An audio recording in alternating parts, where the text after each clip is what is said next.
I usually tell people who are really starting off CADing to use onshape since it's a free browser based software and it's pretty easy to use. Today we're going to be looking at VEX in particular.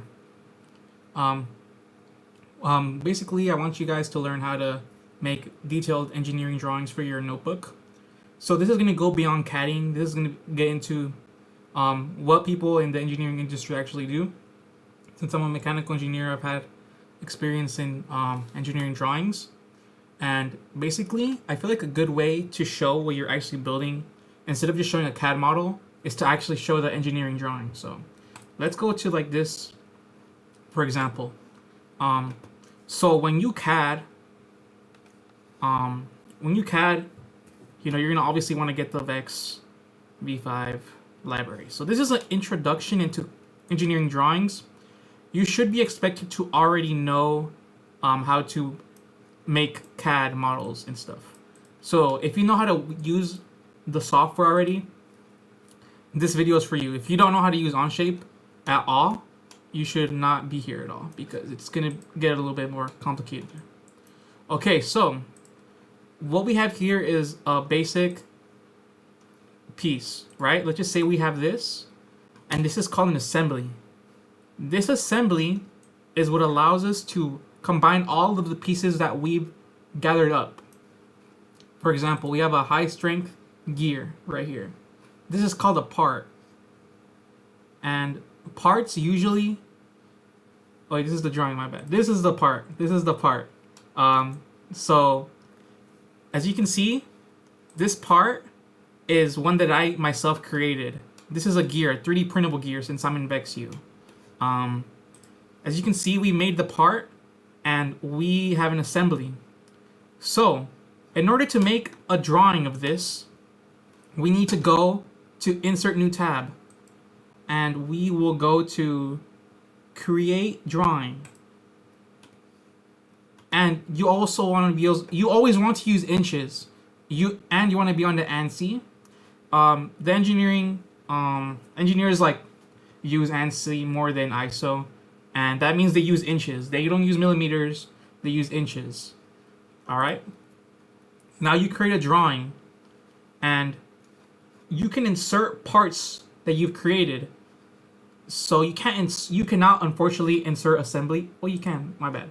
You can insert assemblies, but it's more suggested to choose parts, not assemblies. But let's just choose a regular 36 tooth gear from VEX. And as you can see, it's here now. And what these are called engineering drawings. And they have isometric, as you can see, orientations right here. Isometric is when like the view of the drawing is like a 3D drawing, like that. You usually don't want to use these to dimension at all because they're unfortunately hard to dimension. You're gonna want to dimension like flat views, like this, flat, and then what this is doing after you put in your drawing of the part and you go like this, it's gonna give you a side view, and they're both part of the same view. Then you can go over here, and boom.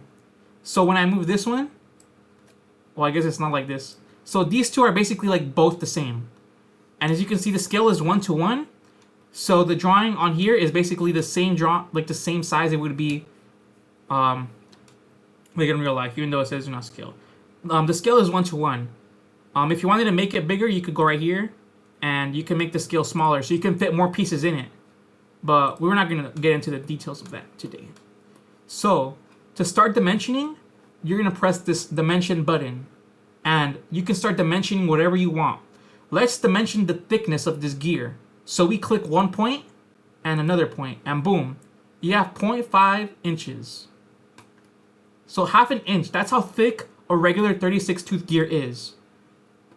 And now let's check the radius of this. Oh, I forgot to mention, since we're not manufacturing these parts, we don't have to be very specific. And also, I don't think VEX is that detailed enough for us to actually want to dimension the parts and have tolerances. These plus or minus button is basically telling us how big can it be and how small can it be. But since the part's already made by VEX, we're not making this part. We're just dimensioning it for the engineering drawing. And so when the notebooker judges are looking at it, they can see, oh wow, they put in detail. But we're not making this part ourselves. If we were making a part, we would dimension it with like detailed drawings because we want to manufacture it. But unfortunately here, we're not going to do that because we're not the manufacturers of this. This part has already been manufactured into this size. What I'm basically saying is that we don't have to get into the specifics of that. Alright, next thing we dimension. Let's dimension this hole right here. As you can see, this hole is 0.175 inches, the diameter of the hole. And let's dimension this square right here. As you can see, when I touch the pieces, it goes into like the little detailed views. So this side and then this side. As you can see, that's how long it's gonna be. And boom.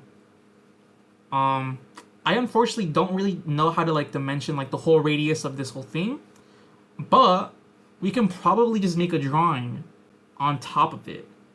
Let's try to dimension the outer radius if we can. I don't think so.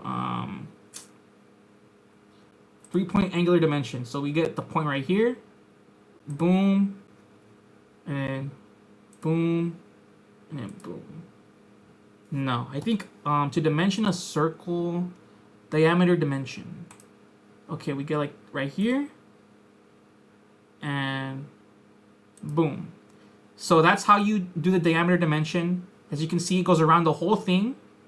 That's how big this diameter is of this gear, the spur gear. This is called a spur gear. It's the regular gear that VEX uses. As you can see, I was just able to dimension that by simply going to the dimension setting right here. And even had to, these are all very, very useful in engineering. But since we're just doing VEX as to like an intro to engineering, we don't really have to like care about this. Chamfer, right here, let's see. No. We also don't care about chamfers. The reason why we don't care about chamfers is because the part has already been made by VEX. We're not making the part. We're in VEX High School, so we're not really caring about that. If you were to 3D print the part, however, which is not legal in VEX High School, then you can start doing the specifics of that. But since we're in VEX High School, we do not care about that. Now, a datum. A datum is basically like a plane of reference. So if I were to pull up a datum,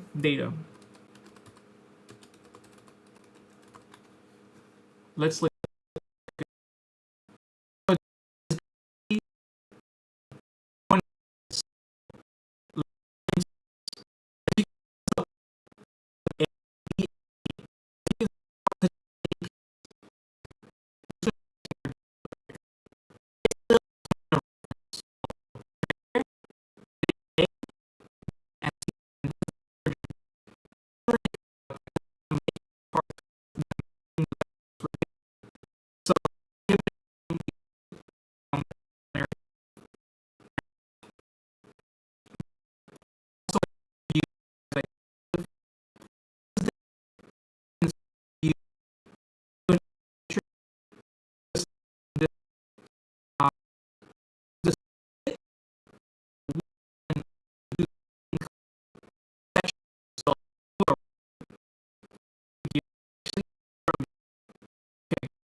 Exploded views provide easier visualization of components and their relation to one another within an assembly. Exploded views are often used to depict the process of assembly more clearly and can be used to call out individual components with a combination of a bill of materials and balloon callouts.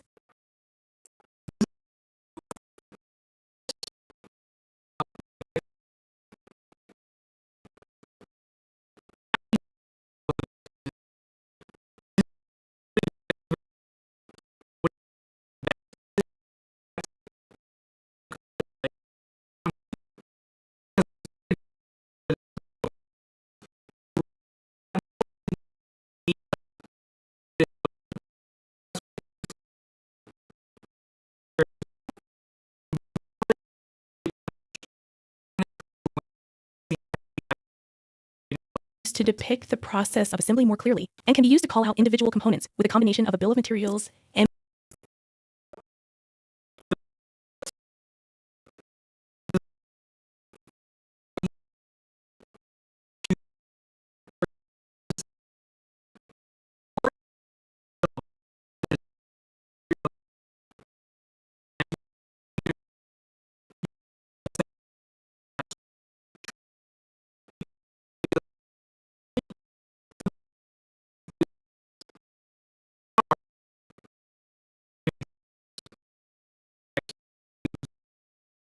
and balloon callouts. Create multiple exploded views for a single assembly, highlighting different areas of the assembly or specific assembly steps. To create an exploded view, click the Exploded Views tab on the right side of the graphics area and select Add Exploded View tab on the right side of the graphics area and select Add Exploded View. A yellow bar appears at the top of the display indicating that Explode 1 is being edited. Explode steps are created by selecting a component or group of components. The triad manipulator is used to translate the selected component with the directional arrows or rotate with the rotation handles. The triad manipulator can be reoriented on the selected component by dragging the center to a different location. Once the selection is translated or rotated, a dialog will appear showing the parameters for the explode step. The step can be switched between translation and rotation. A specific value can be entered for the translation distance or rotation angle. To reverse the direction, enter a negative value. If a component should be translated in a unique direction that does not align with the manipulator axes, that direction can be specified by choosing the Specify Direction option. Then, choose a face or edge for the new direction. Axis for the axis. Uncheck the step. Edges, faces, or vertices to which the explode lines should attach can be specified. The explode line will connect the original edges, lines overlap.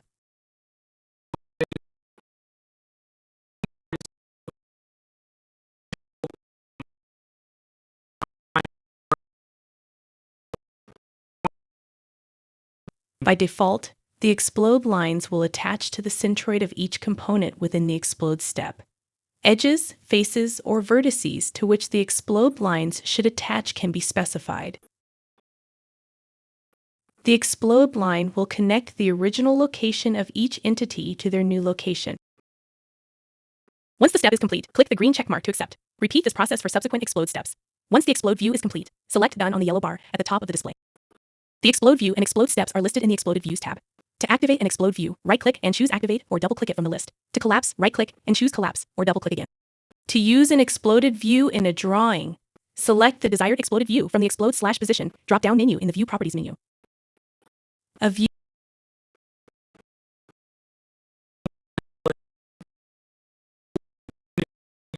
down menu in the View Properties